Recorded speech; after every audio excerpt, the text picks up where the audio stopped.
começar com gravação e orando ao Senhor nosso Deus. Deus eterno, Pai amado, aqui estamos, ó Deus, neste compromisso, nesta linda, preciosa oportunidade que estamos para juntos estudarmos a Tua Santa Palavra. Louvamos o Teu nome por este meio de comunicação que nos tem dado esta oportunidade e suplicamos que a Tua presença, a Tua graça que nos basta, o Teu querido Espírito Santo, venha abrir as nossas mentes, os nossos corações para recebermos a Tua Palavra. Dá-me graça, humildade, dá-me propriedade na ministração desta matéria, uma das mais difíceis e profundas da teologia. Ajuda-nos para que possamos transmitir este conteúdo com muita graça para a Tua honra e glória. Os irmãos que ainda não chegaram, possas Tu abençoá-los, outros talvez não virão por circunstâncias, mas aqui agradecemos por tudo, entregando aos Teus cuidados esta aula no maravilhoso nome de Jesus Cristo. Amém. Amém. E amém. Muito bem, meus irmãos, estamos na nossa primeira aula desta matéria Evangelismo e Missões. O irmão Orsino mandou uma mensagem aqui para mim, né? E ele, eu acredito, né, pela mensagem que eu li agora há uns 10 minutos, ele já conversou com o pastor Maurício, correto, pastor? Que houve uma situaçãozinha que ele não pôde retornar para Orlando. Ele esteve ontem aqui na minha casa, bem, pensa assim numa coisa vapt-vupt. Eu já assisti aquele seriado The Flash, mas acho que o irmão Orsino é o The Flash 2. Ele entrou aqui em alta velocidade, que não ficou nem 3 minutos na porta da minha casa. Pegou a caixa da apostila e retirou-se, porque ele está na convivência dos familiares dele, que ele não viaja há muitos anos. E eu imaginava que ele conseguiria regressar hoje para a Tampa, mas não regressou. Então ele já conversou com o pastor Maurício, que as apostilas físicas encadernadas já vão estar disponíveis a partir de amanhã à noite. Então amanhã à noite vai à igreja e, claro, o pastor Maurício já deve saber aonde ela estará localizada, mas não vai ter errada, né? Na igreja você vai encontrar a apostila.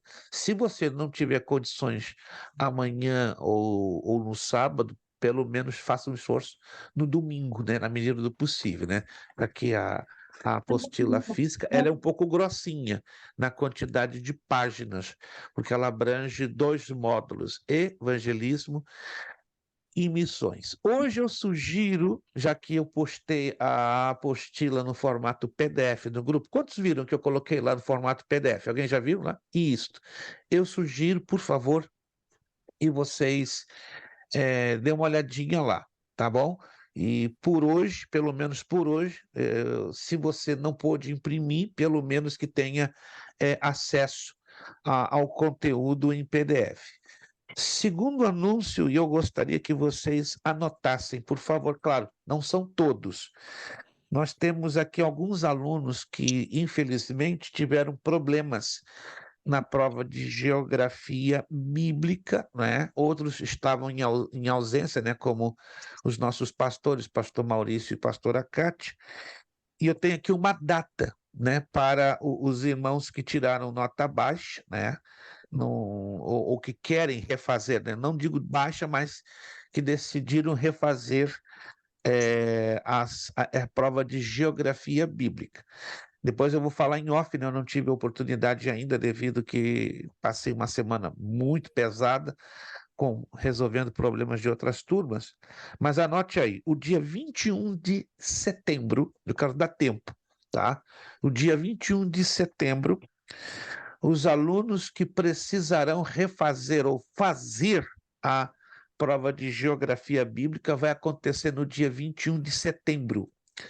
Eu ainda não tive oportunidade de corrigir a prova da última de soteriologia. Repito, eu tive uma semana bem diferente, bem estranha, bem pesada, mas eu vou estar liberando já no transcurso dos próximos dias. Realmente eu estou com muitas tarefas para corrigir, muitas provas das outras turmas para corrigir, então chega nesse período do mês, é uma semana do mês, acumulam-se muita coisa, né? Geralmente entre o dia 15 e o dia 20 eu fico com muita coisa acumulada, então não foi por falta de vontade ou de responsabilidade.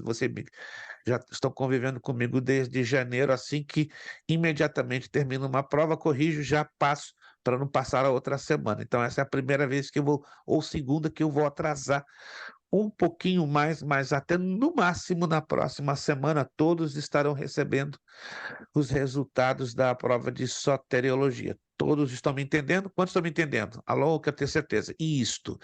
E os alunos que não fizeram a prova de geografia bíblica ou desejam refazê-la, sabendo que tiraram uma pontuação baixa, anote aí. 21 de setembro. Está um pouquinho distante, mas eu quero dar o máximo de tempo para. Será repetida a mesma prova, né? Quem nunca fez ou quem não fez essa prova, então vai ter tempo para estudar os mapas e aquelas questões. Eu tenho aqui 1, 2, 3, 4, 5, 6. Depois eu vou falar em off, né, por uma questão ética, certo? Com esses 6 alunos, né? Uma mensagem de áudio, uma mensagem escrita ou até por telefone, reconfirmando definitivamente se desejará ou não fazer ou refazer esta prova de geografia bíblica. São 6, tá? 6 alunos. Os demais, elas já estão aqui mantidas. E eu vou fazer o possível para mandar estas provas de geografia bíblica também via correio, coloco no envelope e endereçado para a igreja, né? Como o Orsino veio muito corrido, aqui eu não consegui separar as provas corrigidas para enviá-las, né? Houve um pedido de uma aluna, mas eu vou procurar fazer isso o quanto antes que possível. Vamos então à nossa apostila. Obrigado pelo tempo, né? Que eu tive que dar esses esclarecimentos. Bom, vamos estudar 2 matérias em um só: evangelismo e missões. Você que está tendo aí acesso ao conteúdo em PDF, você vai ver que na página 3, né, tem o sumário ou conteúdo do módulo 1, que é evangelismo. É óbvio que vai ser impossível a gente estudar todo o conteúdo, a gente só vai estudar as partes mais sobressalentes ou mais importantes. Na página de número 31, tá? Você vai ver então o sumário da missiologia. Também vai ser impossível a gente estudar todo este conteúdo. Eu montei essa apostila nesse calibre para vocês já terem um manual quase que completo. Ele não é 100% completo, mas eu tomei o cuidado de fazer um trabalho, de montar um trabalho quase que completo, vamos dizer 85% completo. É um manual que vai ajudar vocês podem ficar à vontade em usar para qualquer outro fim, certo? Desde que mencione a fonte, que, né, é a nossa escola teológica. Então a gente vai estudar só pontos mais importantes do módulo 1 e do módulo 2. Eu geralmente também uso esse material para pequenas conferências, né, de missões, de evangelismo e missões, que duram geralmente 2 ou 3 dias na igreja. Mas vamos lá então para a introdução. Essa introdução eu vou procurar abranger, né, os 2 focos, tanto o foco do evangelismo como o foco das missões. Lá no grupo, se você deu uma olhadinha, eu também já postei os slides, tá? Que vão ajudar vocês na composição, na elaboração dos exercícios. Vamos lá, então, página 4, introdução ao evangelismo. O mensageiro, como está escrito aqui, era evangelos, que queria dizer o mensageiro sagrado. Essa palavra é grega, né? Evangelos. Evangelizar é a missão suprema que Cristo confiou à igreja. Cristo estabeleceu a igreja para completar ou para realizar uma missão. Esta missão é apresentar o evangelho. Vamos lá, vamos então separar essas 2 palavras, evangelho e igreja. Alguém se lembra o significado da palavra evangelho? Não precisa me dizer como é no grego, já vou adiantar aqui, evangelium, como é no grego, mas qual é a tradução literal da palavra evangelho? Alguém se lembra? Já falamos sobre isso algumas vezes. É o anúncio das boas novas, né?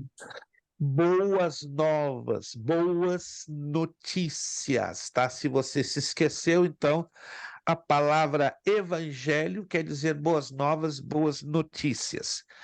A palavra igreja, do grego, eclesia, eclesia. Alguém se lembra do significado desta palavra grega que nós traduzimos em português por igreja? Tirados para fora?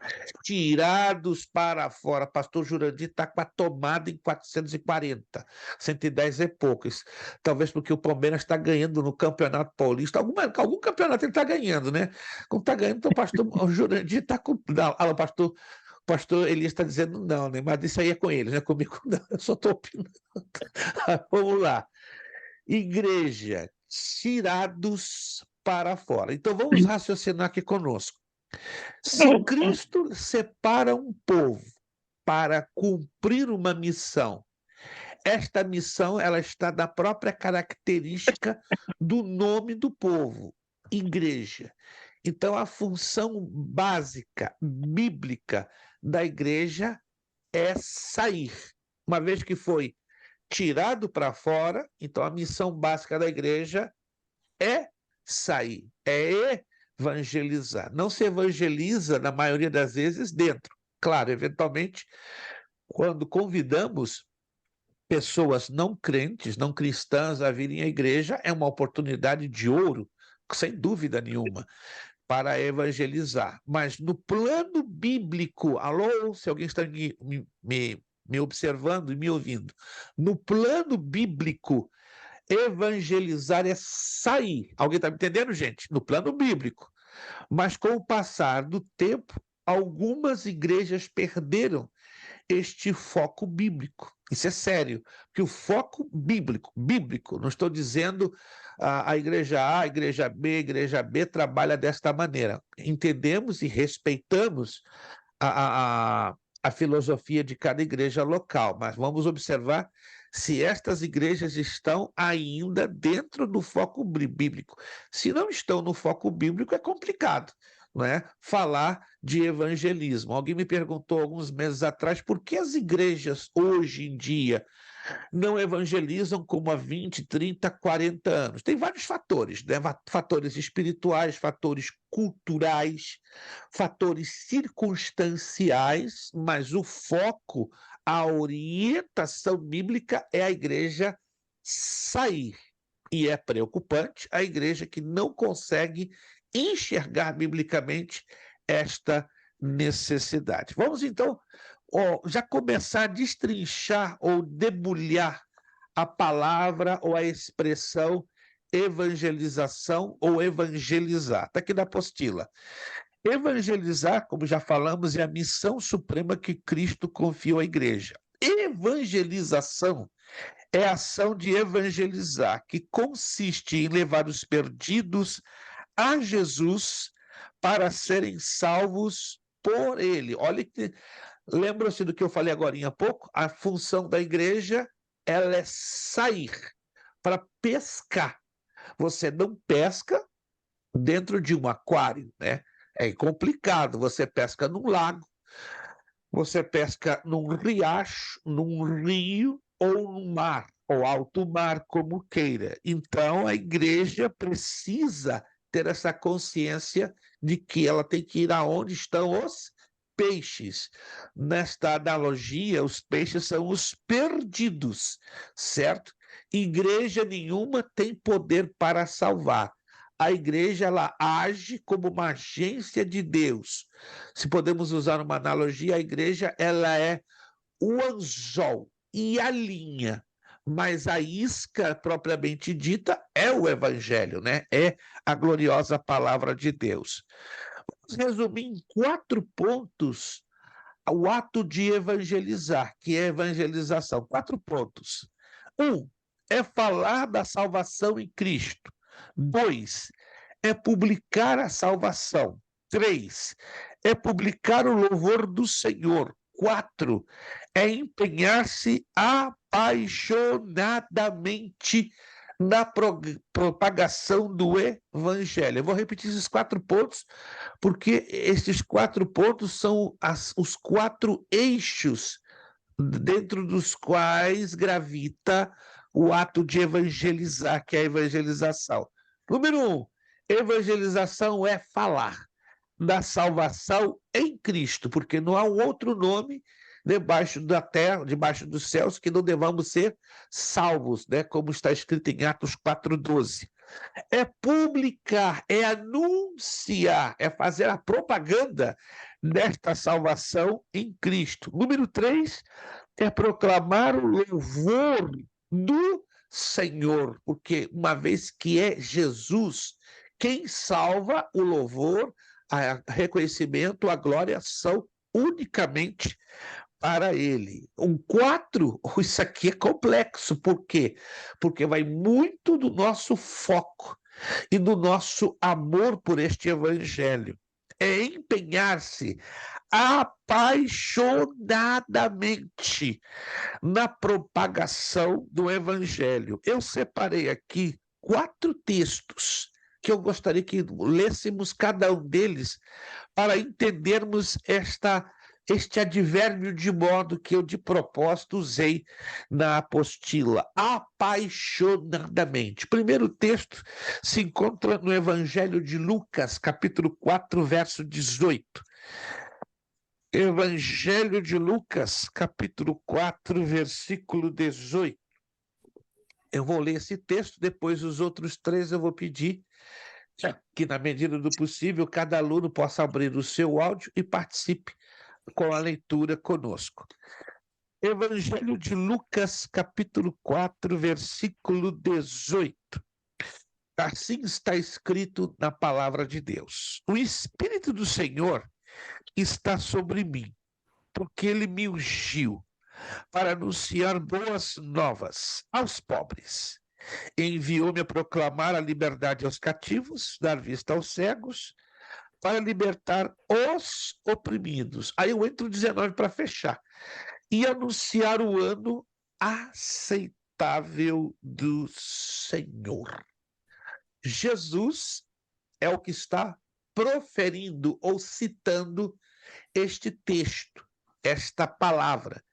É uma palavra do Antigo Testamento. Da onde Jesus tira, ou de que parte do Antigo Testamento o Senhor Jesus faz menção deste texto que acabamos de ler? Profeta Isaías. Profeta Isaías, mais exatamente Isaías capítulo 61, versículo de número 1. Então, como é importante entendermos aqui, né, a propagação do evangelho pelo próprio Jesus. Depois temos Atos, capítulo 8, versículo 25. Se você, aluno, puder nos ajudar, por gentileza, com a leitura de Atos 8, 25. Quem achar primeiro, abra o seu áudio e, por favor, possa, em voz alta, fazer a leitura. Atos 8, 25. Tendo eles testificado e pregado a palavra do Senhor, retornaram para Jerusalém e pregaram o evangelho em muitas aldeias dos samaritanos.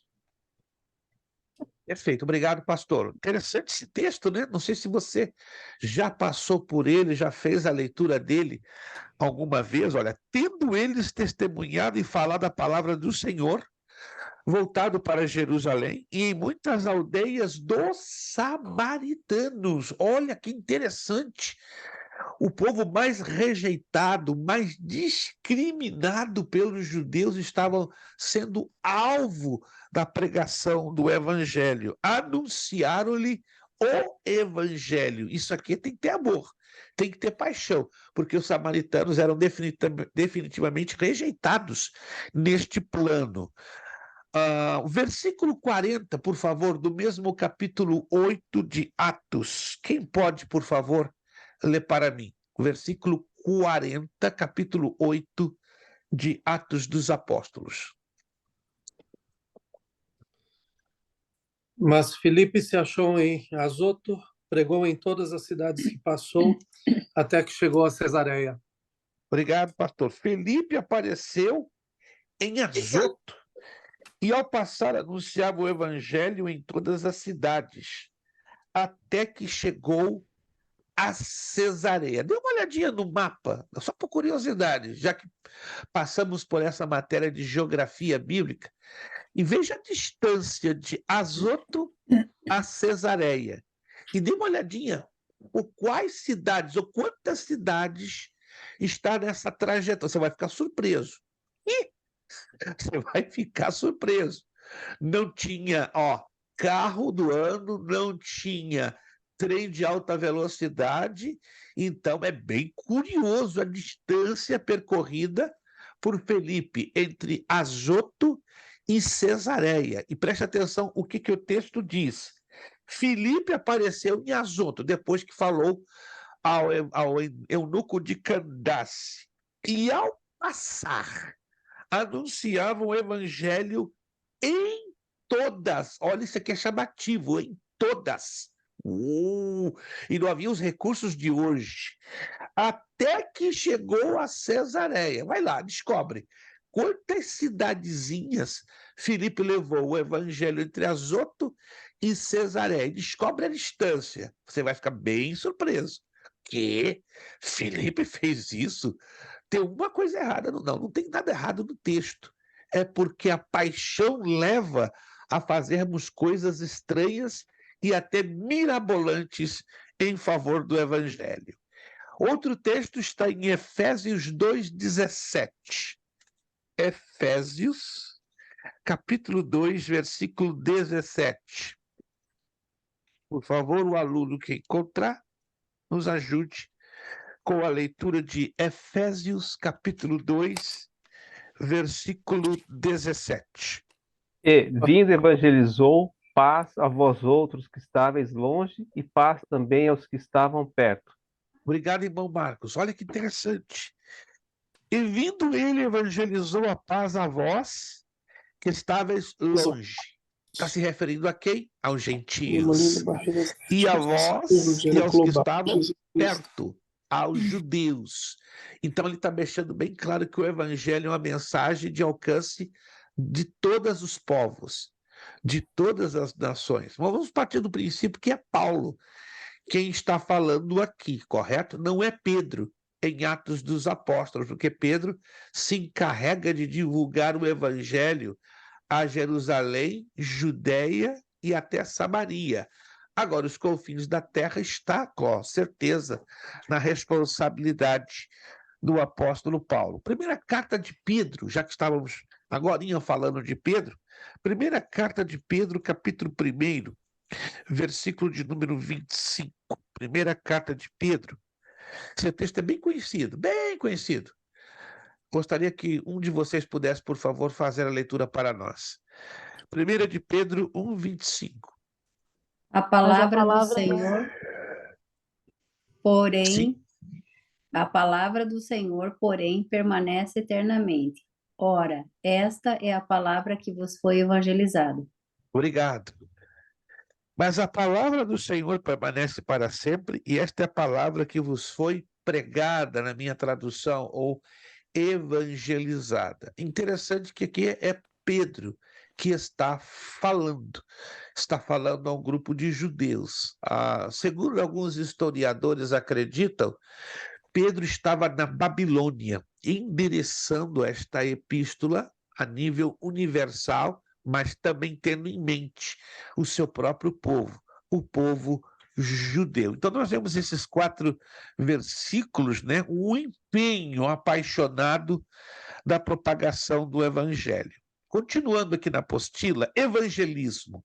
A partícula ismo denota o quê? Um sistema. Se é um sistema, então não se evangeliza, de qualquer maneira. Se tem um método, se tem um sistema, se tem uma organização pré-determinada. Mas aonde descobrimos esta organização? Na própria Escritura Sagrada. No livro de Atos dos Apóstolos, se você já observou, ele é o manual da igreja. Se queremos que a igreja caminhe dentro dos moldes bíblicos, o livro de Atos dos Apóstolos é o manual de estabelecimento, de estruturação e de consolidação da igreja como corpo de Cristo. Se queremos pregar o evangelho, temos que nos preparar. Não se prega o evangelho sem preparação. Eu vou bater nessa tecla agora de 1 de Timóteo 2,15, né, que é um texto muito conhecido, e também de 2 de Timóteo 2,15. Coincidência ou não, tanto primeira como segunda falam muito da questão do evangelismo. Hoje eu ouço igrejas dizendo: não temos necessidade de nos preparar, o Espírito Santo nos ensinará todas as coisas, porque aqui isso está escrito. Espera aí, está se tirando o texto fora do contexto. Ele vai ensinar aquilo que já estudamos, aquilo que já nos preparamos, aquilo que já nos revestimos e memorizamos. Eventualmente, ele pode nos usar em situações de apertos, em situações de emergência que você não tem nenhuma palavra preparada, mas pelo menos lida na sua mente. Vamos à primeira carta de Timóteo, capítulo 2, versículo 15.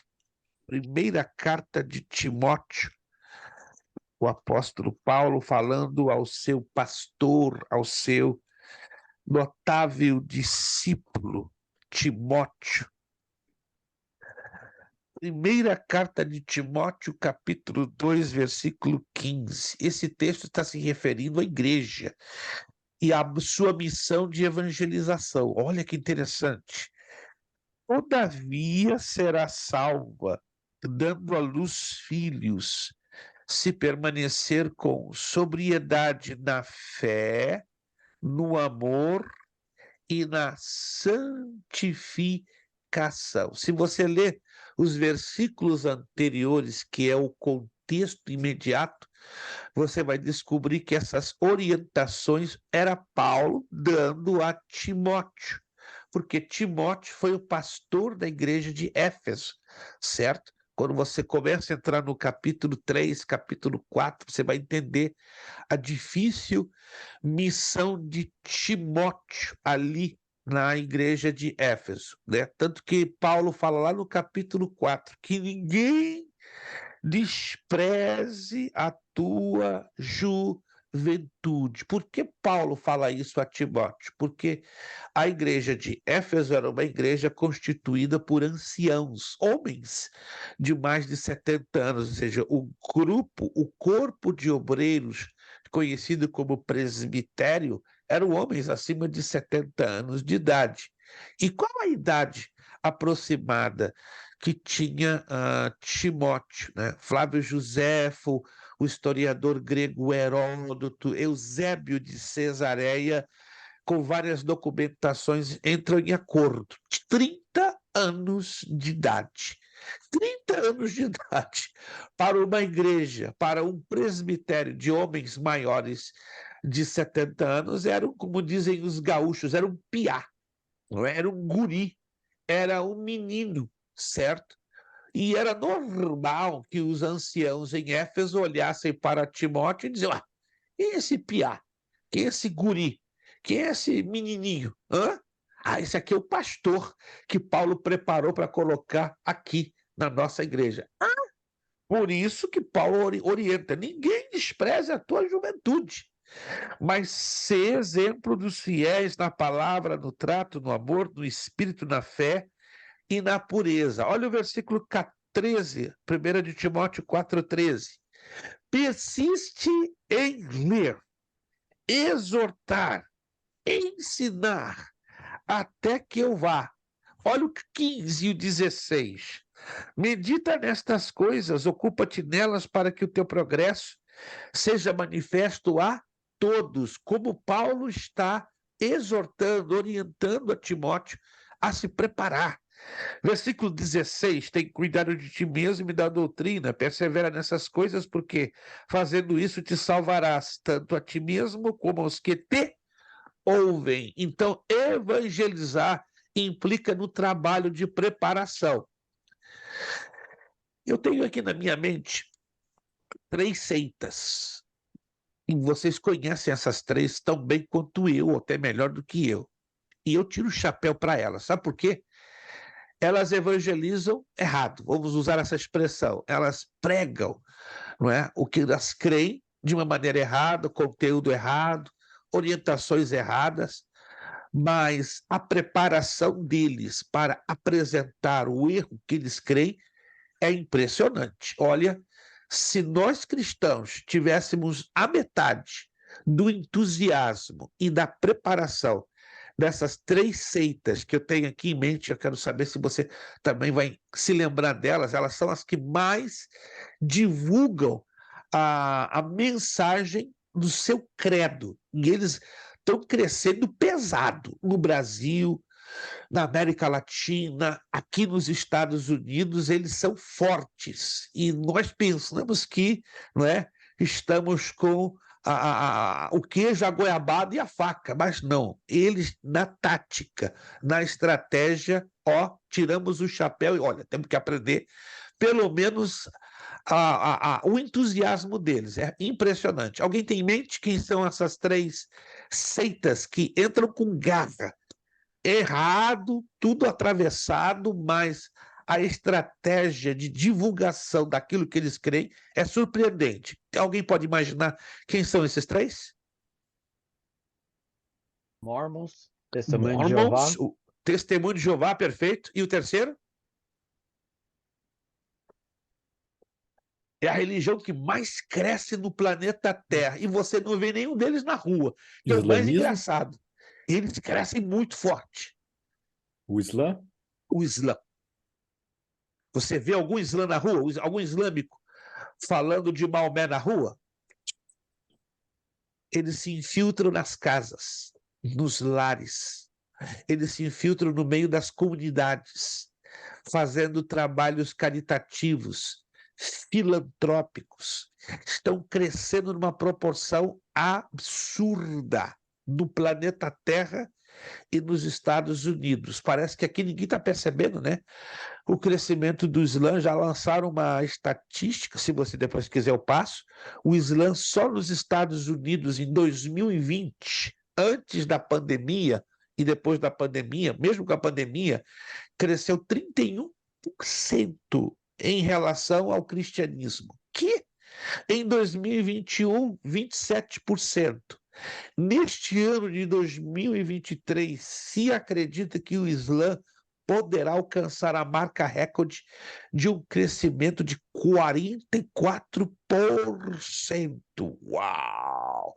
Na Europa, o crescimento já ultrapassa 62%. Mas por que está acontecendo isso?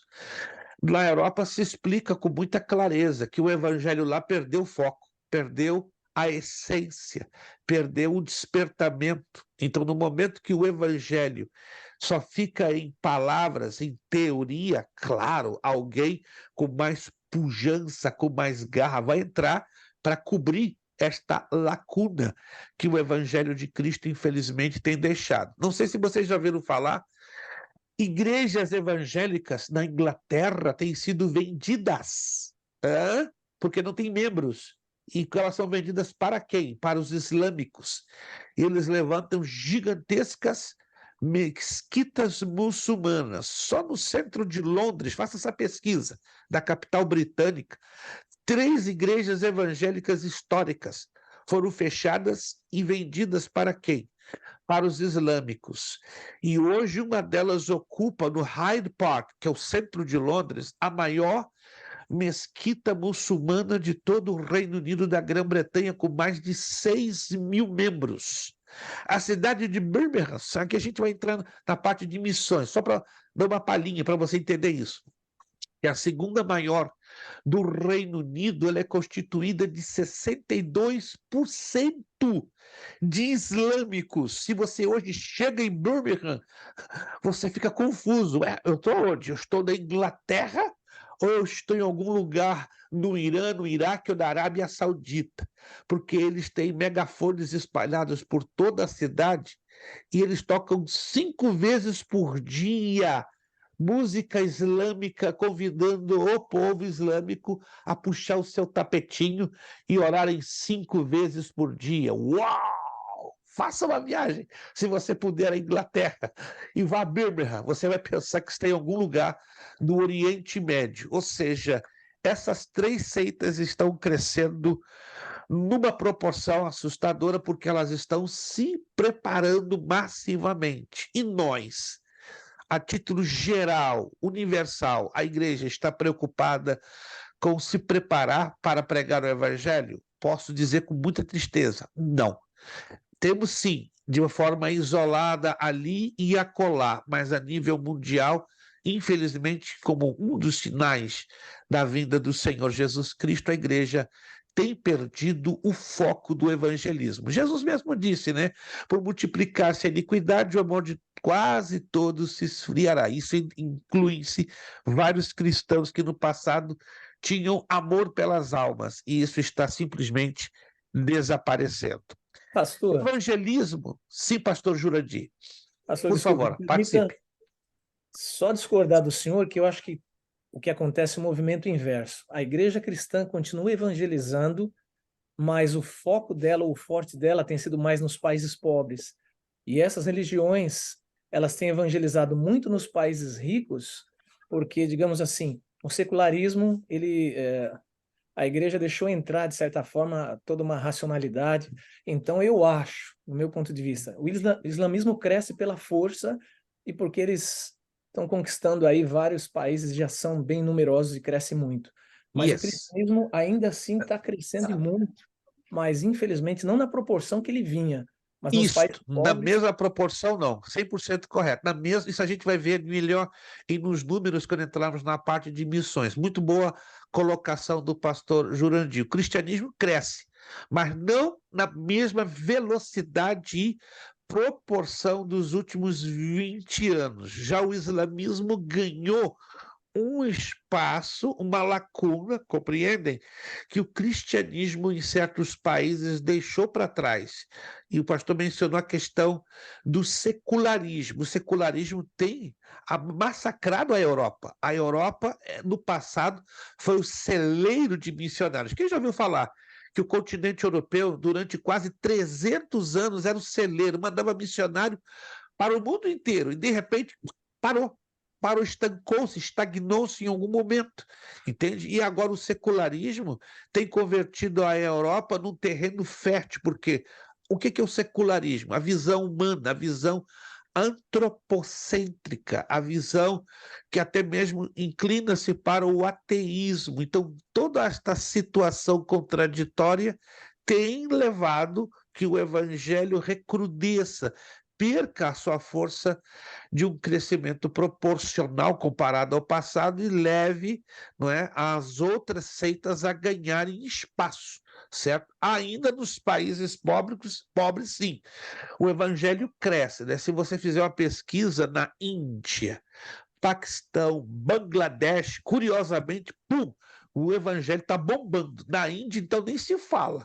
Com seus 33 milhões de deuses, o evangelho está ganhando uma proporção surpreendente, bem como também em vários países da África e em alguns países da América Latina, como Guatemala, Nicarágua, Honduras, né? E na América do Sul está se destacando muito é o Peru e o Equador, com todos os seus problemas econômicos e políticos. Vamos então entrar nessa partezinha aqui, que ela praticamente ela vai ser uma espécie de lembrete para nós não perdermos o foco do que é evangelismo. Evangelismo envolve princípios bíblicos, métodos bíblicos, estratégias e técnicas na ação de evangelizar. Então, evangelizar requer realmente técnicas, requer preparo, claro, requer o conhecimento das Escrituras Sagradas, requer uma vida de amor, uma vida devotada no ganhar a almas, mas vai exigir, obviamente, um nível de preparação.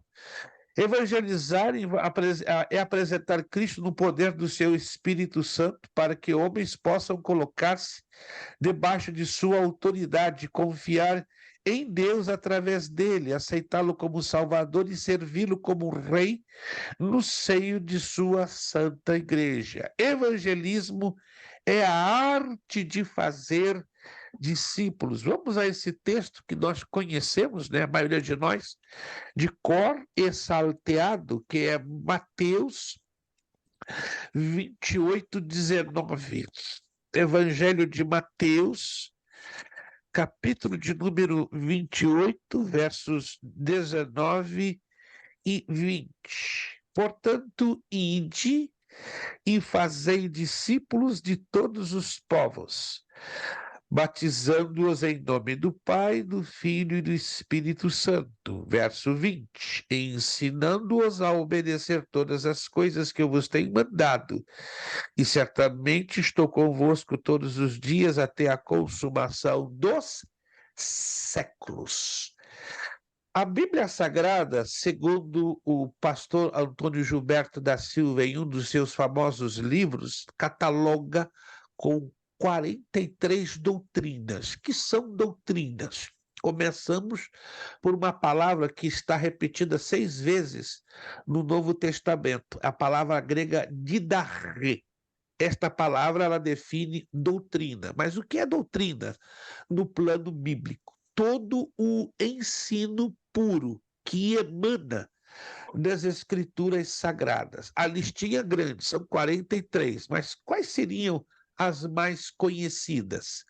Cristologia, doutrina de Jesus Cristo. Pneumatologia, doutrina do Espírito Santo. Amartiologia, doutrina do pecado. Escatologia, a doutrina das últimas coisas. Angelologia, a doutrina dos anjos. Agora, poucos sabem que discipulado também é uma doutrina bíblica. Quantos sabiam que discipulado é uma doutrina bíblica? Poucos. A palavra grega é mathelthate. E o termo técnico para definir a doutrina do discipulado cristão é mateteologia.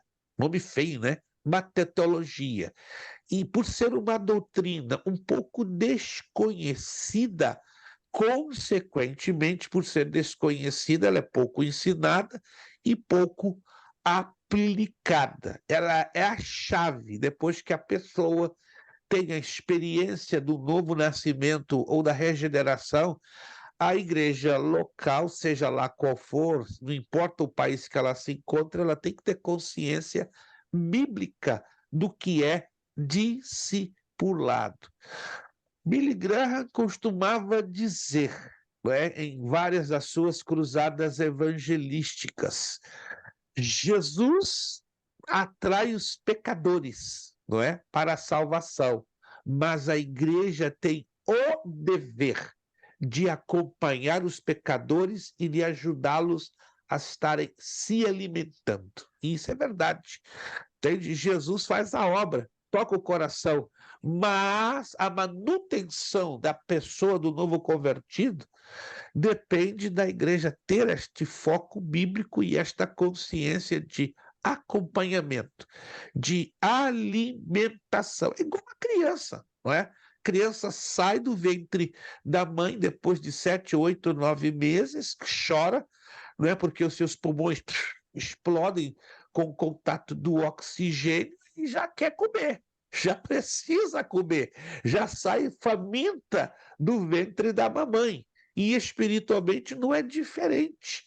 A pessoa que tem a experiência do novo nascimento, se você se lembra dos seus dias de novo convertido, o novo convertido só falta dar bom dia a cavalo e a gata e a cachorro na rua, porque está tão cheio do primeiro amor, está tão cheio da vontade de evangelizar, que o novo convertido é um terreno altissimamente fértil, na verdade, para ser guiado, orientado e ensinado nas Escrituras Sagradas. Uma pena que não se tem repito, valorizado da parte de muitas igrejas nos últimos anos. No passado eu via, não estou querendo ser saudosista, por favor, é que eu me espanto, eu fico um pouco preocupado que procedimentos usados por todos os tempos, né, não apenas num passado longínquo ou não tão distante, hoje estão sendo colocados de lados, né, e sendo substituídos por inovações. Mas a palavra de Deus ainda continua de pé e continua trabalhando com fazer discípulos. Hoje é mais comum, não é? Você vê discípulos parecidos com seus líderes, que não é errado, mas a maioria trabalha em imprimir mais a sua marca do que levar a marca do evangelho, para que o camarada apareça-se mais com Jesus. Aí fica difícil hoje alguém dizer, né, me imite, porque eu sou imitador de Cristo. Para alguém dizer isso hoje, como Paulo disse, sede meus imitadores, como sou imitador de Cristo. Hoje, pelo menos eu, não tenho coragem de dizer, ó, sede meus imitadores. Eu estou lutando para ser imitador de Cristo. Mas hoje eu dizer publicamente, me imite, é complicado. Eu não tenho essa coragem ainda, né? Estou há 53 anos fazendo isso aqui, para eu ser parecidinho com... Agora, outros, talvez, alguns de vocês já podem dizer, né? Seja meu imitador, que eu já cheguei lá, mas ainda estou caminhando, estou lutando para chegar ao nível que o apóstolo Paulo chegou, e o nível que ele chegou foi bem complicado, levou um tempinho, e ele passou por um processo difícil para dizer, né, que poderia ser imitado pelo fato que ele imitava a Cristo. Resumindo, evangelismo é um sistema baseado em princípios, métodos, técnicas, estratégias tiradas do Novo Testamento, pelos quais se comunica o evangelho de Cristo a todo pecador, sob a liderança e no poder do Espírito Santo, visando persuadi-lo a aceitar a Cristo como seu Salvador pessoal, de acordo com o comissionamento de Jesus dado a todos os seus discípulos, levando ao final os que crerem a se integrarem à igreja pelo batismo, preparando-os para a volta de Cristo. Definindo o evangelismo, olha só que interessante, isso aqui parece propositalmente um esboço, né, para se pregar, quem sabe, num culto de evangelismo e missões. Segundo William Hall, é o soluço de Deus. Que engraçado, isso aqui é uma alegoria. É o brado angustiado de Jesus que chora por uma cidade condenada. É o brado de Paulo, eu desejaria ser anátema, separado de Cristo, por amor de meus irmãos, meus patriotas segundo a carne. É a súplica de Moisés, o povo cometeu grande pecado, agora, pois, perdoa-lhe o pecado, ou se não, risca-me, peço-te do livro que me escreveste. É o brado de John Knox, dá-me Escócia, ou morrerei. Se você estuda a história da Escócia do século XVI, você vai descobrir um homem chamado John Knox. Eu estive na casa onde ele nasceu, o local onde ele morreu, tive o privilégio de ver vários dos seus manuscritos redigidos ao longo de 27, 28 anos de sua vida, né? Ele foi o pai do presbiterianismo, ou da igreja presbiteriana. Mas que presbiteriano avivado! Gente, eu não duvido que aquele camarada recebeu fogo do alto batismo do Espírito Santo, porque o que eu já li na vida daquele homem, ele deu, claro, as mancadas dele, mas pensa no homem que tinha paixão pelas almas. Diz a história que no momento ele entrou numa angústia tão grande pelas almas que ele gritava: "Give me Scotland, otherwise I shall die now." Dá-me a Escócia agora, senão eu morrerei. Meu Deus! Qual é o pregador que hoje diz: dá-me a Flórida, senão eu vou morrer? E a paixão, o amor, a labareda do amor de Deus no coração de Knox foi fantástica. Só você tem que ler a biografia de John Knox. Outro também que me chama muita atenção, tenho suas obras, conheci a casa dele na Inglaterra, John Wesley. O mundo é a minha paróquia. Uau! John Wesley foi o pai da igreja metodista, mas ele foi o protagonista de um dos maiores despertamentos que a Europa teve, não é? Na transição do século XVIII para o século XIX. É o soluço altas horas da noite da mãe e do pai pelo filho perdido, é o segredo de uma grande igreja, é o segredo do grande pregador, do grande cristão, segundo o outro servo de Deus chamado Nitinias. Olha o que Nitinias menciona. Evangelismo é a missão suprema da igreja. Evangelismo é fazer a palavra de Deus chegar ao conhecimento do povo. Evangelismo é a igreja que vai, não é a igreja que fica, é a igreja que vai. Evangelismo é a igreja que ataca, ou seja, que vai, que investe. Evangelizar é um mendigo dizer a outro mendigo onde pode conseguir alimento. E por falar nisso, queremos fazer a menção desse episódio, né? Um episódio dos leprosos na porta de Samaria, que entraram no arraial dos Círios, encontrando grande fartura numa época de fome na cidade. É realmente uma ilustração viva do que é evangelizar. Leprosos que encontraram comida, muita comida. Aí a ficha caiu em um deles. Epa, fazemos mal. O povo está mal, o povo está faminto, o povo está starving, o povo está entrando no processo de morte. E nós estamos aqui, ó, debaixo dessa bênção, que fazemos mal, vamos sair logo. Vamos divulgar, encontramos comida. Vamos trazer isso para mim, para você? Quantos de nós, pela misericórdia, pela bondade e graça de Deus, estamos fazendo isso? Temos as mais ricas bênçãos da parte de Deus.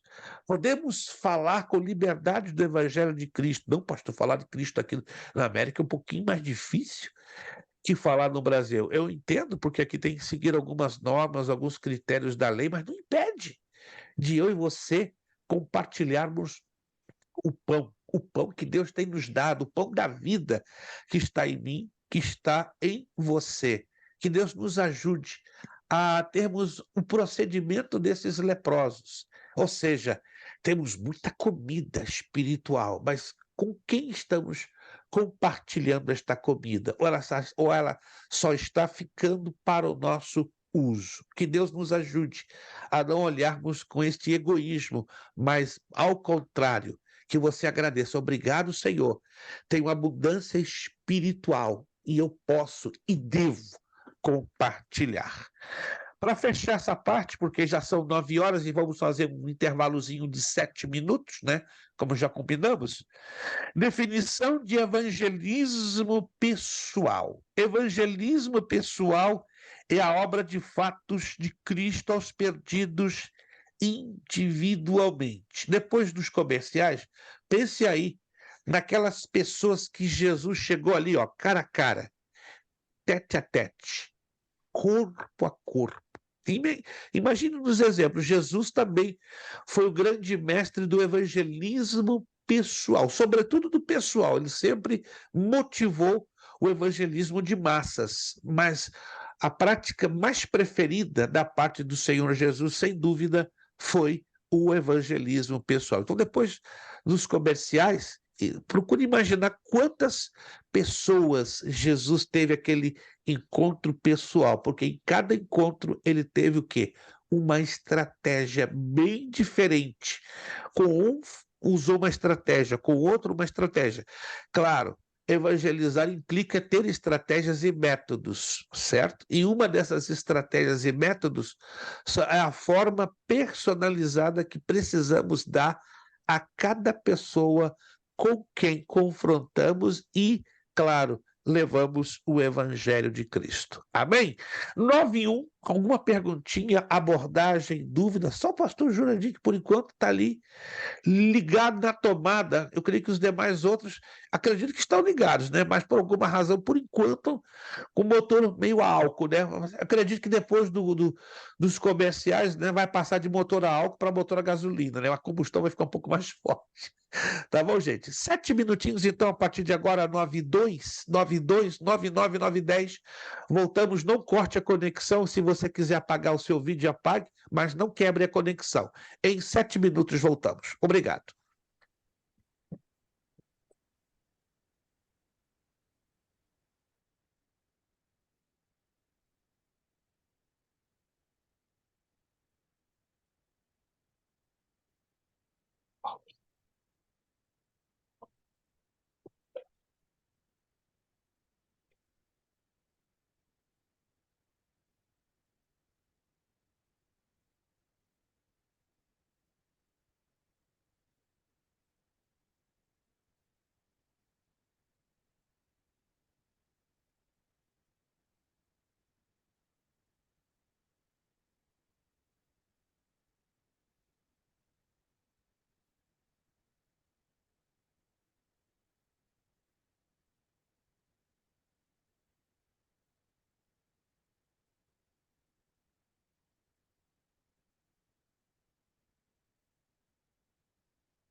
Meus irmãos, nosso tempo acabou. 7 minutos é uma velocidade doida. Que é isso? Acho que alguém nem conseguiu respirar com 7 minutos. Acredito que sim, né? Deu para pegar um cafezinho, com certeza. Deu uma esticada de pernas. Isto, 7 minutinhos. Vamos aguardar a todos já retornarem os seus postos, a sua posição.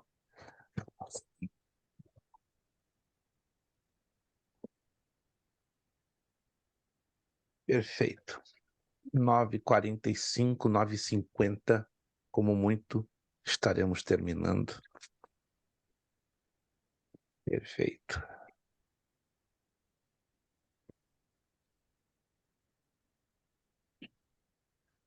Está faltando o irmão Marcos, ok. Pastor Elias, irmã Sarielice, Robert, está faltando um bom número. Ok. 1, 2. Ah, está aqui, perfeito, perfeito. Então, só o pastor Elias, não sei se ele está ali por perto. Marcos, bom, Caetano, que também deve estar por perto, mas deve estar com o vídeo apagado. Pastor Jurandir. Isto, tá ali, irmão Caetano. Já imaginava que ele estava na área.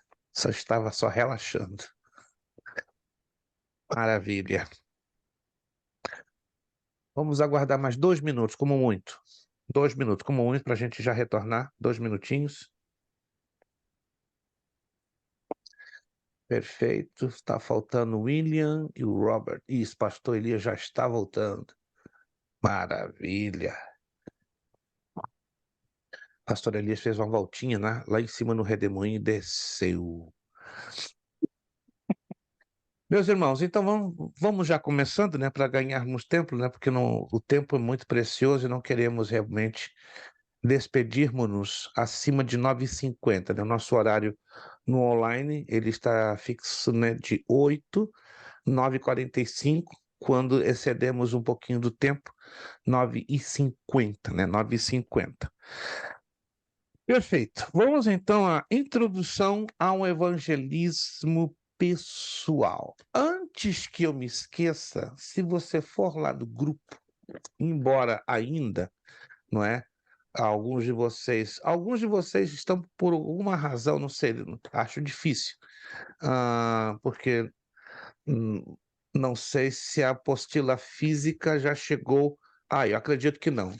Acredito que não chegou. Perfeito, perfeito. Então vai estar amanhã, então, como o nosso irmão Orsino já falou, né, que vão estar disponíveis amanhã à noite na igreja. Então, amanhã à noite na igreja, você, então, na medida que você puder, se você não puder, então faça um esforço no domingo, ter a sua apostila. Mas vai lá no grupo, eu postei 2 páginas que serão os exercícios com os quais nós vamos trabalhar para a próxima aula. Se você tiver um tempinho agora, vai lá no grupo e eu enviei a página 65 e a 66, que são os exercícios do bloco 1 e do bloco 2. Nós teremos 5 bloquinhos, cada página é um bloco. Tá lá no finalzinho da apostila. Então, para o trabalho de tarefa de casa, então, pastor, ainda não passamos certas páginas. Claro, por isso que você vai ter toda a liberdade de ter a apostila para você pesquisar. Os exercícios não são complicados, né? Assinalar com X a única alternativa correta, C para certo e E para errado, coluna A com a coluna B, e aí tem uma pergunta, né, lá no bloco 1. Que produtos de exportação eram comuns da parte da Galileia ou da Baixa Galileia? Está dentro da apostila. No bloco 2, a mesmíssima coisa, né? Assinale com X a única alternativa correta, C para certo, E para errado, coluna A com a coluna B, e a perguntinha, faça um breve resumo mencionando os 3 pontos principais da visão missionária prenunciada no Antigo Testamento. Façam um esforço, claro, na medida do possível, de fazerem o bloco 1 e o bloco 2. Está tudo dentro da apostila, não tem bicho de 7 cabeças. Caso você não consiga, paciência. Aí vamos, de qualquer maneira, corrigir na próxima aula. Vamos lá, então, na página 5. Introdução ao evangelismo pessoal. A importância vê-se no fato de que a evangelização dos pecadores foi o último assunto de Jesus aos seus discípulos antes de ascender ao céu. Nessa ocasião, ele ordenou à igreja a evangelização do mundo. Segundo Marcos 16:15, Romanos 10, 14, 15, 19, Atos 1, 8, 9, e entra a palavra grega megadumis, que quer dizer grande poder, terrível poder. Lá em Atos 1, 8, ele usa uma expressão, né, que é muito usada pelos pregadores quando estão abordando conferências ou congressos de missões. Vamos a Atos capítulo 1 e versículo de número 8, que ele diz assim: no entanto, recebereis poder ao descer sobre vós o Espírito Santo, e sereis minhas testemunhas tanto em Jerusalém como em toda a Judéia, Samaria e até os confins da terra. Lembremos-nos que aqui, neste exato momento que Jesus profere essa promessa, porque isso aqui é uma promessa, ele está retificando ou confirmando uma outra promessa que ele fez um pouco atrás, e ela está bem declaradamente no capítulo 14 do Evangelho de João, que ele rogaria ao Pai o quê? Ele rogaria o quê ao Pai? Outro? Irmão Jurandir está fazendo mímica. Consolador. Agora falou, liberou outro consolador, querendo dizer que o próprio Jesus era também um consolador. Então enviaria o outro para continuar o trabalho. Importante também lembrar que nesta ocasião de Atos 1:8, o Espírito Santo ainda não havia descido à terra para residir nos crentes. Lembra-se disso, correto? Porque o Espírito Santo só passa a residir, viver dentro do cristão, do crente, quando vem o dia de Pentecostes, Atos 2:1-4. Mas o que mais me chama a atenção aqui é esta promessa: no entanto, recebereis poder. Megadumis é a palavra como está no grego, porque existem duas palavras no grego para poder, né? Exousia ou exúsia e dunamis ou megadunamis. Mega é muito grande, dunamis vem da palavra grega dínamo, não é? Que quer dizer o que explode. Então, o Espírito Santo viria sobre nós com um poder à semelhança de algo que explode, que faz uma mudança radical da água para o vinho. Podemos me citar aqui alguns exemplos, mas o exemplo mais clássico ou mais próximo do Senhor Jesus foi um dos seus discípulos chamado Pedro. Pedro medroso, Pedro titubeante, Pedro covarde.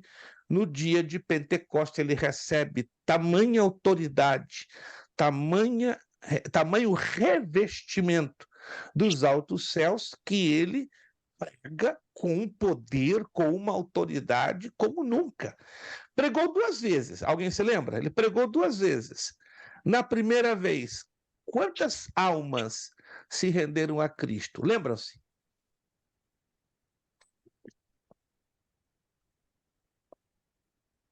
O pastor Maurício está fazendo mímica com os dedos. Eu estou percebendo que isso aqui é bem comum. Mímica de boca e mímica física, mímica de dedos. Aliás, que significa? Vamos traduzir esse número aqui, ó. Primeira pregação de Pedro. Qual foi o resultado de conversões? Quantos? 3.000? 3.000, olha lá. Irmão Caetano tá ligado. Pegou a tomada do Peguei a pastor tomada do Jurandir, né? pastor. 3.000. E a segunda pregação de Pedro, resultaram quantos? Alguém se lembra? A Bíblia fala. Fala ao pastor Maurício. Tá dando tchauzinho? Não, ele tá dando o número. Vamos ver se alguém interpreta o número dele. Pastor, sumiu o seu áudio agora. Consegue me ouvir agora? Agora sim. Uhum. Agora Foi quase sim, né? 5.000. flutua um pouco da questão do áudio.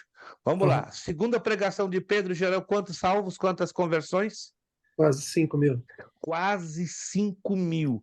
E isso num espaço menor, inferior a 3 meses. Embora o texto bíblico não nos mostra o tempo, não estabelece o tempo, mas quando você estuda a narrativa de Atos dos Apóstolos, entre a primeira pregação e a segunda, transcorreu em uma média aproximada de 3 meses, aproximadamente.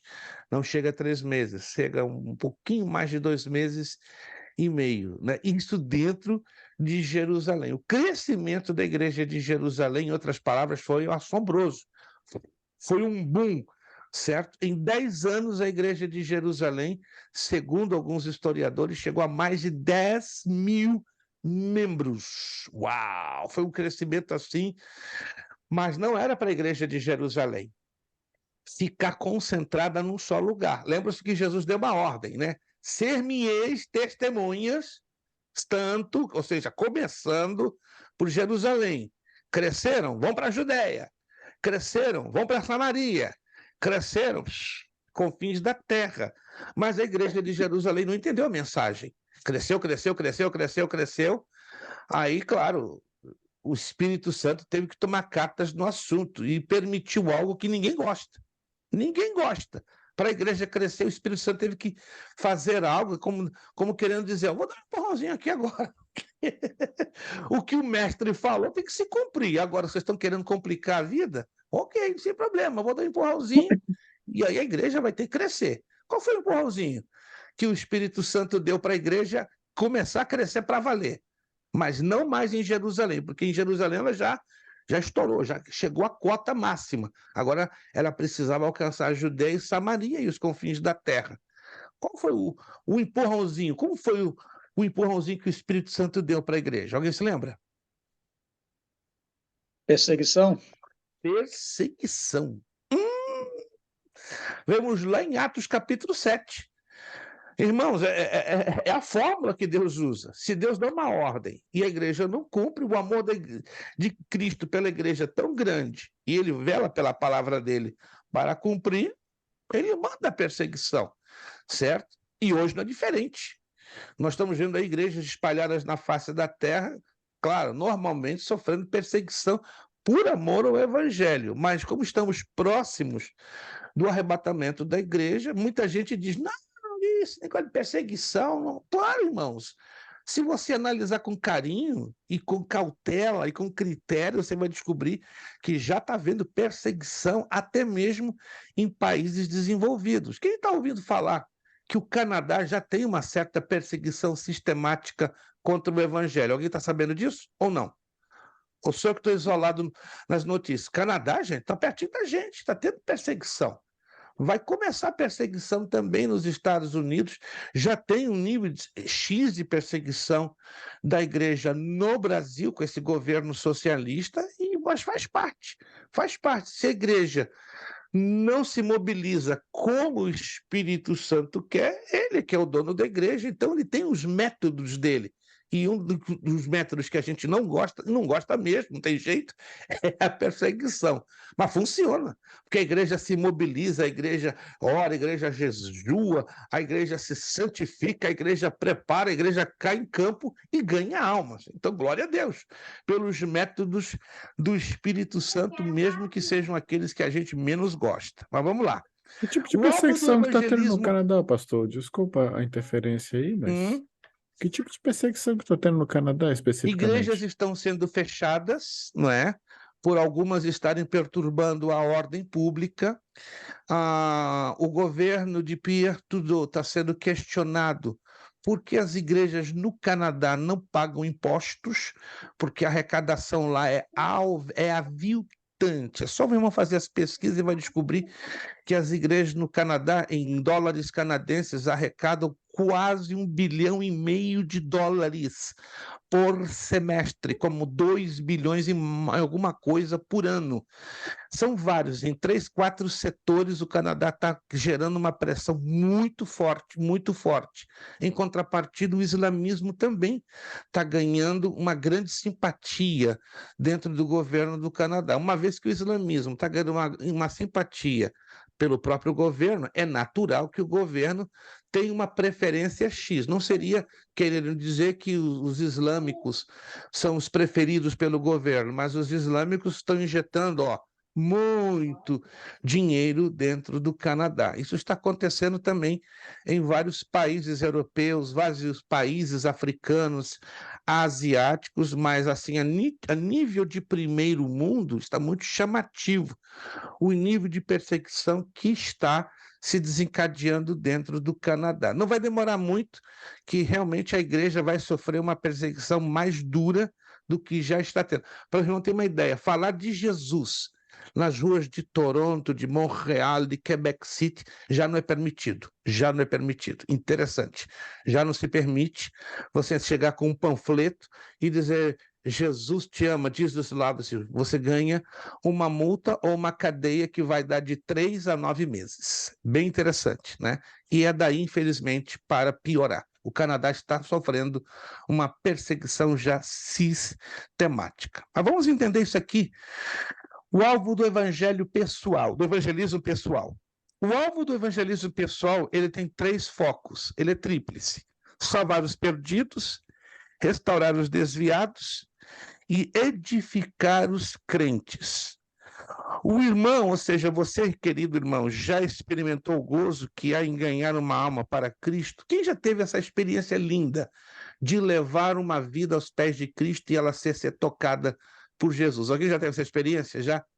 Através do evangelismo pessoal? Você não sentiu uma alegria, um gozo, uma satisfação que não tem nome, não tem como expressar em palavras? Sabemos que quem salva é Jesus, quem convence é o Espírito Santo, mas você foi a isca, você foi o anzol, você foi a linha, né, que chegou lá e apresentou o Evangelho de Cristo. E é uma sensação que, olha, sem palavras. É uma bênção e uma experiência inesquecível. Há um gozo inexplicável em vermos alguém no caminho para o céu, eu já na glória por nosso intermédio. Ganhar almas foi uma suprema tarefa do Senhor Jesus aqui na terra. Paulo, um grande homem de Deus no Novo Testamento, tinha o mesmo alvo e visão. Uma grande parte dos crentes pensa que a obra de ganhar almas para Jesus está ligada exclusivamente aos pregadores, pastores e obreiros em geral. Costuma-se incomodamente sentados os sermões culto após culto, enquanto os campos estão brancos para a ceifa, como disse o Senhor da Seara em João 4,35. O ir de Jesus para irmos aos perdidos não é dirigido a um grupo especial de salvos, mas a todos indistintamente, como bem revela o texto citado. Portanto, a evangelização dos pecadores pertence a todos os salvos indistintamente. Cada crente pode e deve ser um ganhador de almas. Nada pode o impedir de ganhar almas para Jesus, se propuseres isto agora em teu coração. Virando a página, o evangelismo pessoal, como já vimos acima, vai além do pecador perdido. Ele alcança também o desviado e o crente necessitado de conforto, direção, ânimo, auxílio e vitória. Ele reaviva a fé e a esperança nas promessas das Santas Escrituras. Existem vantagens para o evangelismo pessoal? Claro, vamos pelo menos apresentar 2. Aqui estão algumas. Pelo menos 3, perdão. Adapte-se às condições espirituais, ou se adapta às condições espirituais de qualquer pessoa. Que o sermão não consegue fazer no auditório, na evangelização coletiva, o evangelismo pessoal faz. Na evangelização em massa, o pregador não satisfaz a todos, porque cada pecador tem problemas espirituais diferentes. No evangelismo pessoal, a mensagem é direta, incisiva. Muitas vezes a pregação apenas inicia a evangelização que será completada com o contato pessoal do ganhador de alma. Vamos lá. Exemplos bíblicos de evangelismo pessoal. Vamos trabalhar com 2. Vamos lá. Alguém se lembra de 2 exemplos bíblicos da parte de Jesus? Vou facilitar o caminho de vocês. Jesus foi, é e será sempre não apenas o mestre dos mestres, mas o evangelista dos evangelistas. Vamos nos lembrar aqui de 2 momentos que Jesus foi um grande evangelista pessoal. Vamos lá. Eu acho que as 2 maiores mensagens que ele deixou foram exatamente mensagens pessoais quando ele falou da água da vida para a mulher samaritana e do novo Perfeito. nascimento para Nicodemos. Nicodemos. Excelente, William. Maravilha. William saiu. Pontinho. Putz, calma, William, calma. O negócio vai esquentar agora, William. Não, o William jogou a pimenta nos nossos olhos. Então, vamos pegar a pimenta que o William jogou e vamos trabalhar em cima dos pontinhos. Vamos lá. Mulher samaritana e Nicodemos. Vamos nos focar com esses 2, porque temos muito que aprender com essas 2 modalidades, ou esses 2 encontros. Agora, vamos então às perguntas para nós chegarmos aos pontinhos. Primeira pergunta. Jesus, ao evangelizar a um e ao outro, usou ele o mesmo e igual método ou usou métodos diferentes para a mulher samaritana e para Nicodemos? Entenderam a pergunta? Jesus usou o mesmo método ou usou métodos diferentes? Diferentes. Totalmente diferentes. Por quê? Um método tinha que preencher a necessidade de um e o outro método tinha que preencher a necessidade de outro. Vamos entender qual é a necessidade de Nicodemos. Nicodemos tinha uma necessidade espiritual? Tinha. Eu sei disso? Claro, quando eu leio o texto de João capítulo 3, eu descubro a necessidade de Nicodemos. A mulher samaritana tinha a sua necessidade? Claro, está lá no capítulo 4. Quando lemos e estudamos o capítulo 4, nós descobrimos a necessidade da mulher samaritana. Então, aprendemos algo importante como ponto número 1. O método é usado de acordo com a necessidade que o pecador tem em si. Essa é uma grande vantagem do evangelismo pessoal. Você faz uma sondagem em conhecer um pouco a necessidade espiritual daquela pessoa para quem você vai levar a mensagem de salvação. Enquanto que uma mensagem de conferência, de cruzada evangelística, ela é mais uma linha genérica, que, claro, o Espírito Santo trabalha, tem salvação, mas há uma eficácia muito mais profunda quando a mensagem ela é personalizada. Vamos lá. Qual era a necessidade de Nicodemos? Jesus identificou a necessidade de Nicodemos, ok? Aí ele usou um método adaptado para preencher a necessidade espiritual de Nicodemos. Vamos lá. Se você se lembra, está lá no texto. E está muito claro. Nicodemos tinha uma necessidade que precisava ser preenchida, diante da qual Jesus chegou e lançou no jeito e conquistou o coração dele. Qual era a necessidade de Nicodemos?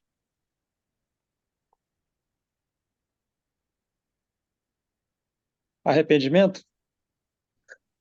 Começa por aí. Arrependimento. Mas é um pouco mais profundo. Perfeito. O Evaldo não errou. Mas a palavra-chave está lá no miolo do capítulo 3 do Evangelho de João.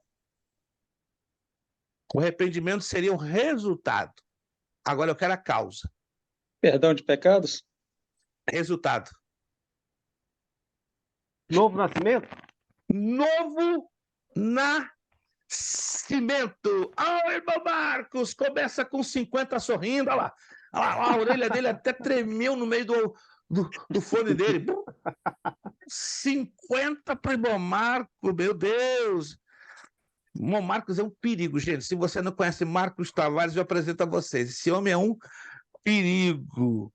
Parece que ele, nas aulas online, ele ficou não com 2, com 3 cordas, todas, graças a Deus.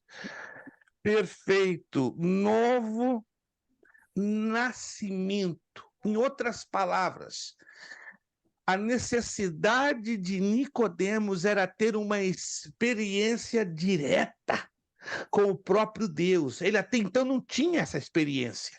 Ele tinha uma teoria, ele tinha uma filosofia, era algo tanto empírico e não experimental. Sabe o que é empírico? Teórico, filosófico. Nicodemos tinha dificuldade de entender: Deus se importa comigo? Deus pode vir a mim e preencher as minhas necessidades mais profundas na minha alma e no meu espírito? Essa era a necessidade, porque ele era um estudante da lei, ele era um doutor da lei, entende? Então havia uma inquietação enorme dentro de Nicodemos em ter essa experiência para com Deus. Essa é a razão, né, que Jesus traça um método que alcança em cheio a necessidade do grito, da lacuna espiritual, das indagações, né? Uma indagação que é bem interessante, né? Pode um homem, sendo velho, retornar ao ventre de sua mãe? Porque Jesus disse: é necessário nascer de novo. E ele entrou em parafuso. Que negócio é esse? Já estou velho, vou ter que voltar para o ventre da minha mãe? Ele era sincero, só que na sinceridade dele estava essa enorme carência de uma experiência para com Deus. E a mulher samaritana? Qual é a necessidade da mulher samaritana? Essa é profunda, gente. E o texto também está bem claro ali, no capítulo 4 do Evangelho de João. Qual é a necessidade da mulher samaritana? Você vai se espantar. Tão simples. Basicamente, extremamente simples. Qual era a necessidade da mulher samaritana? Irmãos, eu sei que vocês já leram o texto. Você vê o texto do capítulo 4, já descobre. Opa, essa era a necessidade da mulher samaritana. Ela tinha sede de Deus? Não, essa é uma consequência. Saciar. Essa é uma consequência. Ela tinha uma outra necessidade que estava ali, na cara. Na verdade, a necessidade de perdão. Perdão, mas tinha uma outra necessidade. Claro, o perdão, concordo com o pastor. Mas Jesus usou essa necessidade como gancho para começar a conversa. Lembra que ela era samaritana, gente, ela não era judia. Então havia uma barreira cultural, uma barreira étnica, uma barreira religiosa. Aceitação? Mas para que isso houvesse uma aceitação, Jesus foi na necessidade dela. Entenda, ela era samaritana, não podia haver diálogo. Local de adoração? Não, isso aí é consequência. Ela tinha uma necessidade, o texto está ali mostrando, gente, está difícil demais. Talvez ela tivesse um vazio muito grande, ela se casou várias vezes, e Jesus então disse: olha, você precisa dar, você vem aqui, mas você está com uma outra sede, alguma coisa do tipo assim. O pastor Jurandir, que está mais próximo, junto com o pastor Maurício, os dois pastores entraram bem próximos, mas o texto mostra a grande necessidade daquela mulher. É aquela de Foi o que Jesus comunicação, usou para pastor. quebrar o gelo, para começar o diálogo. A comunicação, ela se expôs o que ela tinha. Era questão do pecado, né? Aceitação. Era questão Vocês do não estão pecado. se lembrando. Olha, meu pai, como é simples. Vamos no capítulo 4 do Evangelho de João, vocês vão se surpreender agora. Foi o pontapé inicial. Sem essa necessidade, não começaria o diálogo. Capítulo 4. Ela tinha sede e sede da palavra do Senhor. Isso daí era o vazio essa era a necessidade interna, mas ela tinha uma outra necessidade. Estava ali na cara. Versículo 10. Ela se sentia inferior? Não. Isso é tudo consequência. Mas ela tinha uma necessidade que Jesus foi em cima. E vocês não estão se lembrando. Rapaz, capítulo 4 do Evangelho de João. Vamos no primeiro versículo. Vamos ter a visão do contexto. Aí você vai descobrir qual é a necessidade. O que é? Não estou pescando também. Não. É porque vocês não estão se lembrando desse. É um detalhe pequeno demais. É tão pequeno que vocês não estão enxergando. Capítulo 4, abra lá comigo, por favor, Evangelho de João. Quando os fariseus ouviram que Jesus fazia e batizava mais discípulos que João, esse é o primeiro versículo, versículo 2. Se bem que Jesus não batizava, e sim os seus discípulos. Versículo 3, ele deixou a Judéia e voltou outra vez para a Galileia. Versículo 4. Olha a progressão da coisa. Era necessário. E era-lhe necessário passar por Samaria. Em outras palavras, não estava originalmente no plano dos discípulos. Alô? Mas no plano de Jesus estava. E entrar num campo minado. Gente, presta atenção, Samaria era campo minado. Não havia diálogo, não havia comunicação, não havia aproximação, eram arqui-inimigos. Era como árabes e israelenses, um comendo o fígado do outro, não tinha como. Mas Jesus usou algo que foi a isca para começar o diálogo entre ela e Jesus. Vamos lá. Versículo 5. Água. Água! Essa era a necessidade. Oh, meu Deus! Agora vamos explicar melhor para você entender melhor. Verso 5. Chegou uma cidade samaritana chamada Sicar. Olha só o nome, Sicar. Pela geografia bíblica, está aqui dizendo, perto das terras que Jacó dera o seu filho a José. Território samaritano, mas que tinha uma importância na história dos judeus. Olha o verso 6. Estava ali a fonte de Jacó. Jesus, cansado da viagem, assentou-se junto à fonte. Jesus estava cansado.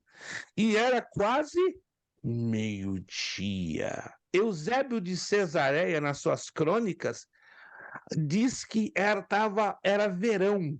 Então se calcula que a temperatura era de mais de 60 graus centígrados, quente no planeta. E Jesus estava cansado, e Jesus estava com sede. Verso 7. Vindo a mulher samaritana tirar água.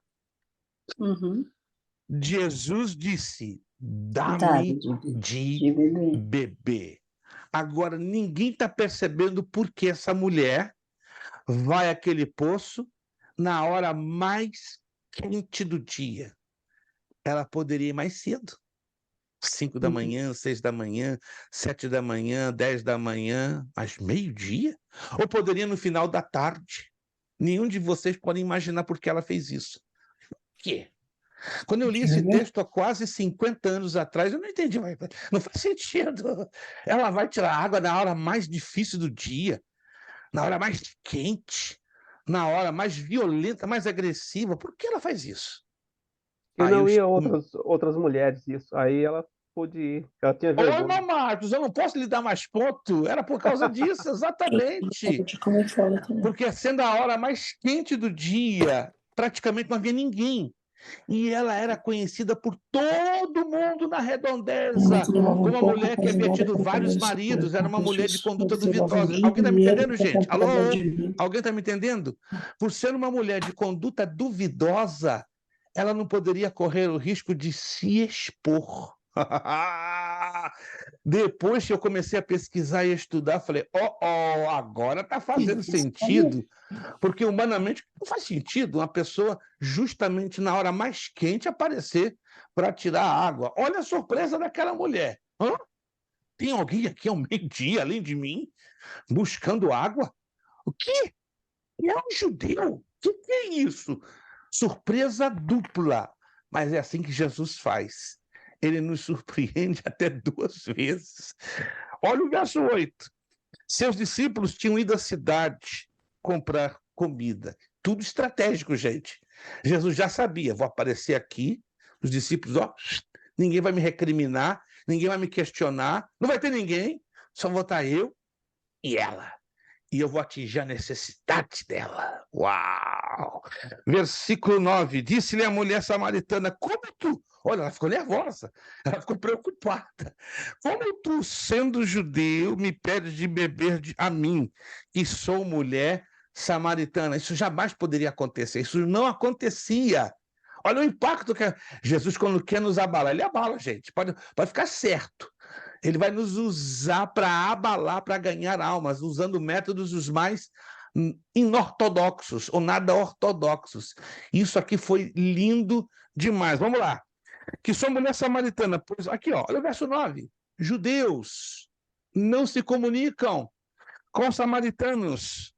Versículo 10. Jesus respondeu-lhe: se conheceras o dom de Deus e quem é que te pede, dá-me de beber, e que tu lhe pedirias, e ele te daria água viva. A mulher tem parafuso. Opa!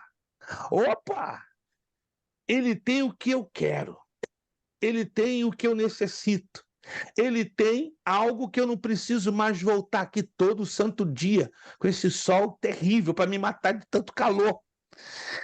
Disse-lhe a mulher: Senhor, tu não tens com que tirá-la, e o poço é fundo. Onde tens água viva? És tu maior do que o nosso pai Jacó, que nos deu o poço, do qual ele próprio bebeu, bem como seus filhos e seu gado? Versículo 13.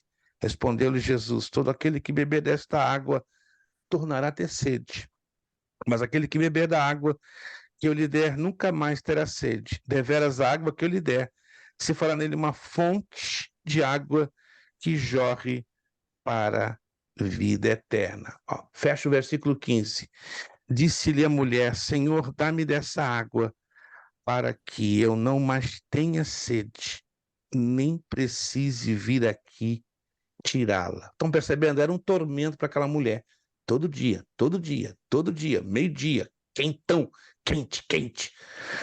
Tirar a água. Mas aí Jesus quebra o gelo, vai na necessidade dela, que era a água. Quebrando a necessidade dela, quebra o gelo, abre o diálogo, começa a mostrar o seu interesse pela mulher. A mulher começa a ser contagiada pelo diálogo, até que Jesus chega na sua maior de todas as necessidades, que é a sua necessidade espiritual. E eu fecho o verso 16, porque já são 9h45. Disse-lhe Jesus: vai, chama teu marido e volte aqui. Aí começa um lindo processo de experiência com Deus. Já tiveste 5 maridos e que agora não tem, o que tens não é teu marido, isso bem disseste com verdade. E aí a gente sabe o resultado, né? Ela voltou para a cidade, veio um monte de gente com ela. Por quê? Porque ela deu testemunho daquele a quem ela teve esse encontro. Jesus usou uma estratégia muito interessante, apresentando a necessidade. Primeiro, pegou a necessidade dela, e em cima da necessidade física, humana, foi trabalhando até chegar na sua necessidade espiritual e aí revelar o plano da salvação. Vamos entender, gente? Isso aqui é progressivo, tá? Jesus sempre vai usar uma razão para quebrar o gelo, ou vai trabalhar em cima da necessidade. São 9h47, deixa eu só fechar a letra B. Só a letra B, porque na próxima aula a gente vai trabalhar melhor com a letra C. Outra vantagem do evangelismo pessoal é que promove o crescimento da igreja. A igreja nos dias primitivos cresceu tão depressa que os crentes cheios do Espírito Santo evangelizaram sem parar. Sem parar, gente. Pensa numa igreja que não parava. E dia e noite. Atos 5:42, Atos 8:4, dá esse testemunho. A igreja não parava. Não era como hoje. Hoje, claro, estamos vivendo dias difíceis, dias desafiantes, dias de corre-corre para lá e para cá, mas a igreja ficou tão impulsionada pelo poder do Espírito que ela não parava. O resultado foi maravilhoso, crescimento, conforme registra o livro de Atos dos Apóstolos. Hoje também a igreja que tiver um número regular de ganhadores de almas, seu crescimento será notório.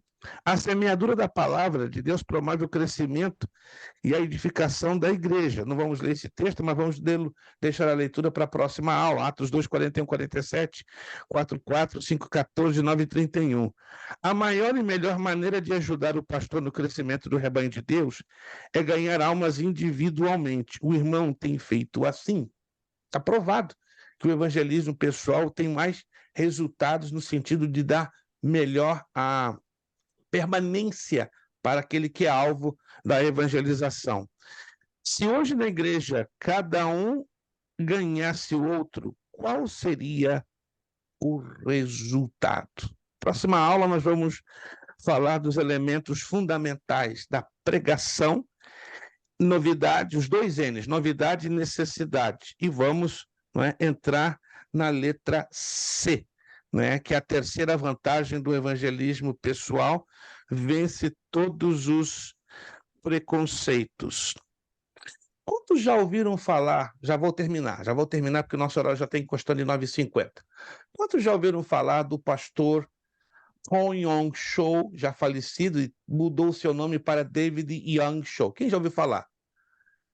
Ele é muito conhecido daquele livro bem famoso que ele redigiu, Quarta Dimensão. Se você tem esse livro, Quarta Dimensão, você vai descobrir que a Igreja do Evangelho Pleno, lá em Seul, na Coreia, cresceu gigantescamente. E sabe qual foi a base? Cruzadas evangelísticas? Não.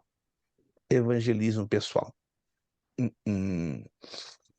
Cada cristão evangelizava de maneira individual. Segundo a história, em um ano, a igreja cresceu 275%. Mas, pastor, por que isso acontece hoje no planeta Terra, em todas as igrejas? Temos que entender que Deus definitivamente tem um plano específico para cada igreja local. Número 1, existem fatores locais que podem, não estou aqui fazendo afirmações descabidas, podem estar bloqueando esse crescimento. Terceiro, temos que entender que Deus também tem tempo e circunstância e propósito para cada igreja local, porque ele mesmo nos ensina isso através do apóstolo Paulo, que diz: eu plantei, Apolo regou, mas Deus quem dá o crescimento. E esse texto é interessante, né? Plantar, regar e crescer. Plantar e regar é tarefa nossa. Evangelismo, né? E missões. Plantar e regar é tarefa nossa, mas o crescimento é tarefa divina. Então, não existe crescimento propulsionado por seres humanos.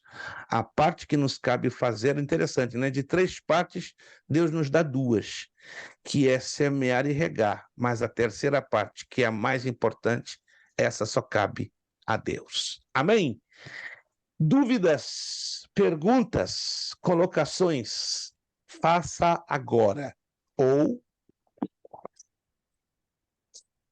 quietinho até a próxima aula. Estão todos hipnotizados, meu Deus. Essa é a diferença, uma das diferenças da aula online, né? Todo mundo fica assim, com os olhos lá estatelado. Gente, se não temos perguntas, não temos dúvidas, nós fechamos então aqui agora a nossa aula. Agradeço de coração a bondade e a gentileza de todos vocês, o esforço que fizeram para estar aqui. Deus os abençoe.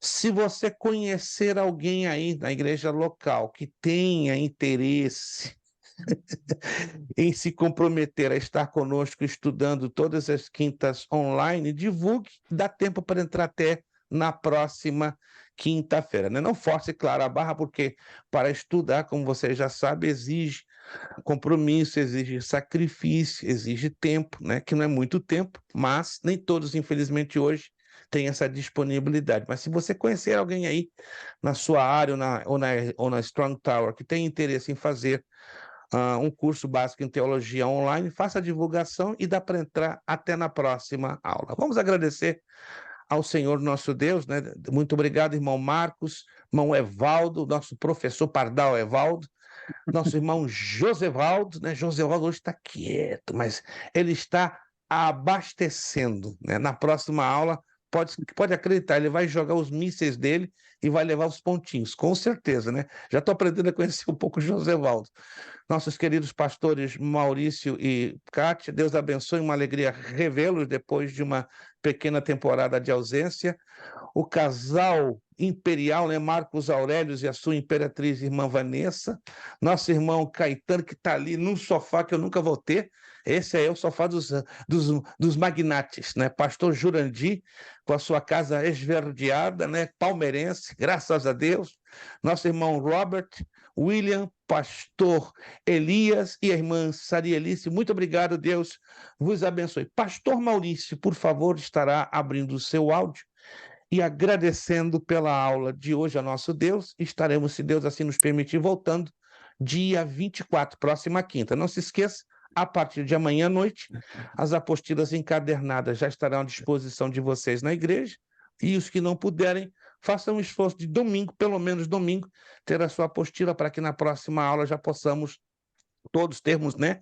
Mas não se esquecendo que tem que fazer a tarefazinha, né? O bloco 1 e o bloco 2 dos exercícios que vamos corrigir na próxima aula. Pastor Maurício, por gentileza, com a palavra de oração, agradecendo pela aula de hoje. Amém. Santo Deus, nós queremos te dar graças, não somente por mais um dia de vida que o Senhor tem nos dado, Graças te damos, Deus. pelo privilégio, Senhor, de podermos nos assentar ao redor da Tua palavra e crescemos, Senhor, cada vez mais. Nós pedimos, Senhor, que tudo aquilo que nós tenhamos ouvido venha, Senhor, ser usado por nós, que nós possamos a cada dia mais ter os nossos olhos abertos, Senhor, e ver, Senhor, que realmente a seara é grande e que existe muito trabalho, Senhor, para ser feito. Dá-nos inspiração, sabedoria e oportunidades, Deus, para fazermos a diferença, Senhor, nesse tempo. Te agradecemos pela vida do pastor Prestes, por tudo aquilo que ele tem feito por nós, e pedimos que as tuas mãos estejam sobre ele, sobre a sua casa, não somente com saúde, mas com o teu favor, trazendo, Senhor, todas as suas necessidades, Deus, a sua resposta, e trazendo uma resposta, Senhor, que venha a ser tão grande, Deus, a ponto de que ele possa socorrer a muitos ainda, Senhor, em nome de Jesus. Nós pedimos a tua bênção sobre as nossas vidas, que nessa noite nós tenhamos um sono de paz, e que amanhã, ao despertar, a gente tenha a tua força e a tua direção para enfrentarmos, Senhor, tudo aquilo que está sendo proposto a cada um de nós. Muito obrigado, Senhor, pela vida de cada um dos nossos irmãos, pela dedicação. Nós jogamos, Deus, portas abertas, Senhor, para a vida de todos. Oramos no nome de Jesus. Amém. Amém. Agradecemos a presença de todos, agradecemos você que já fez também o pagamento da sua mensalidade de agosto, e você que ainda não fez, tem até, né, o dia 20, né? Ajude-nos a manter a melhor qualidade dos nossos serviços, né? A Berea Strong Tower Church, né, no nosso núcleo. Muito obrigado, Deus os abençoe. Vamos ao nosso lema para fechar. Seriedade. Seriedade. Compromisso. Compromisso. Disciplina. Disciplina. Seriedade. Seriedade. Compromisso. Disciplina. Seriedade. Compromisso. Disciplina. É necessário que ele cresça. É necessário que ele cresça. E que eu diminua. É necessário que ele cresça. É necessário que ele cresça. E que eu diminua. É necessário que ele cresça. É necessário que ele cresça. E que eu diminua. E a Deus damos o quê? A honra, a glória e o poder. Muito obrigado. Beijo no coração de cada um de vocês. Tenham uma boa noite, um bom repouso, um fim de semana abençoado. Próxima quinta estamos aqui, dia 24, de volta com a bênção do nosso Deus. Muito obrigado. A paz do Senhor. Fique ligado, daqui a pouquinho vamos postar a aula, e também fique ligado com as nossas futuras postagens. Muito obrigado. Deus os abençoe no poder da graça e da paz do nosso Senhor Jesus Cristo. Obrigado a todos. Amém.